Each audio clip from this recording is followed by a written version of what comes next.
If you're black, you gotta work for a living. Here's what they'll say to you. If you're white, you're alright. If you're brown, you stick around. If you're black, brother, get back, get back.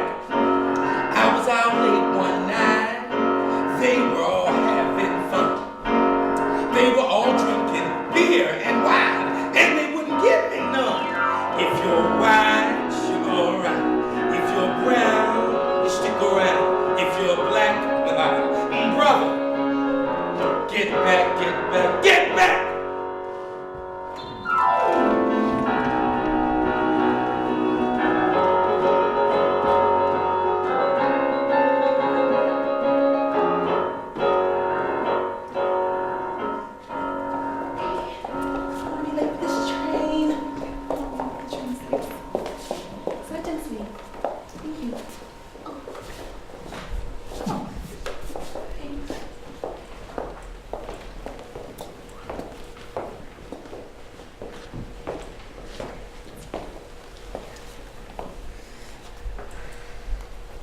Good morning, ladies. Good morning, Mr. Henderson.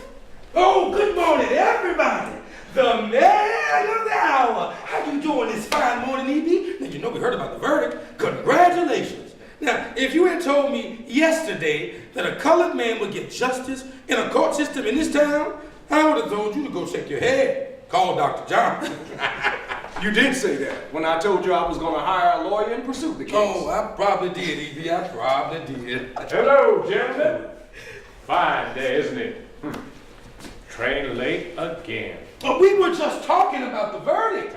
I guess I should shake your hand too, sir. Yes, sir. 'Cause if it hadn't been for your testimony, our boy Will, when you won this case, why, I just can't believe it. A white judge awarding damages to a Negro man. Oh, I knew that. Just can't believe it. Mr. Jacob DePutroy. Sir. My father appreciates you standing up to the home guard on his behalf. This is a great victory for him, especially with everything that happened at work after Mrs. Wilson's visit. Yes. That Wilson business with the federal government is nothing but shameful. Shameful. Well, one fight at a time. Well spoken, E.B.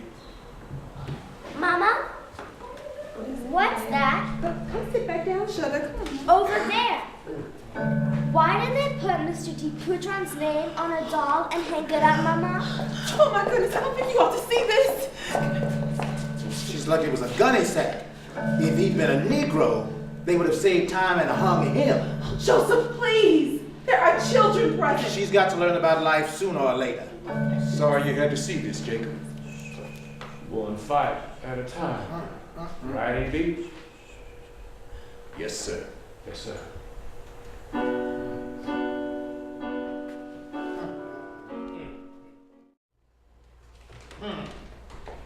Should I become president of the United States, they may count on me for absolute fair dealing and for everything by which I could assist in promoting the interest of the race in the United States. Wrote it down to memorize it. I suppose it's our fault for believing in Wilson. He lied just like they all do. I just can't get over all these changes because of one visit by a silly white woman. Well, she is the first lady. Exactly. She is not the president. He should have come to see for himself before starting up all this trouble for us. This is exactly what he said will not happen when he made his campaign statement to the NAACP. Well, here, let me help with that. Oh, thank you, sir. Now, see here, Jacob. There's no call for that. We're all still the same people. How are we still the same?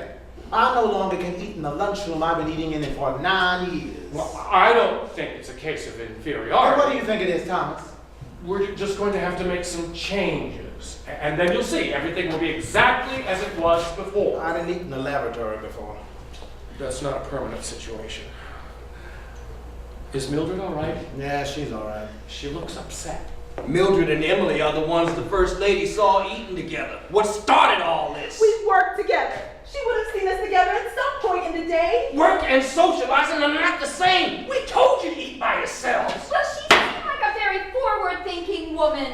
How are we to know we'd get in trouble for doing something we do every day? She's not that forward-thinking. But no one's blaming you, Emily. You're not the one who should have known better. Oh, see here, that was uncalled for. Never mind, Emily.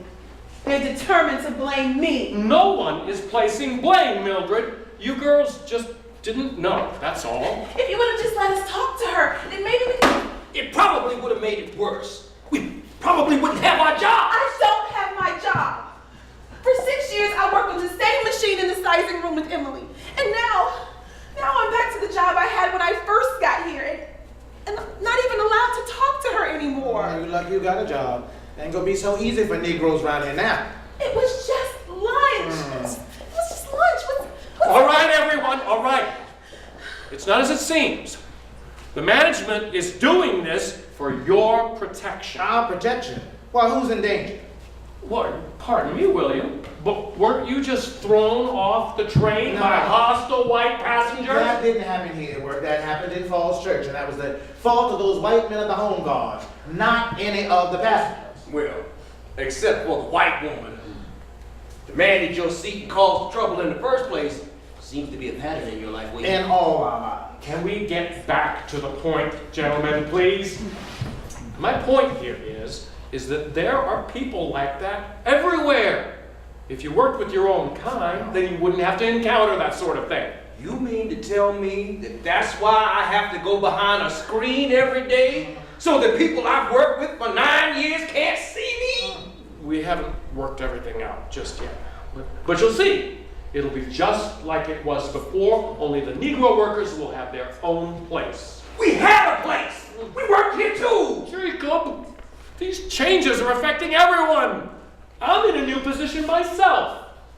He knows. He had your job. Remember? Well, I have it now. And I have a job to do, and frankly, this isn't helping.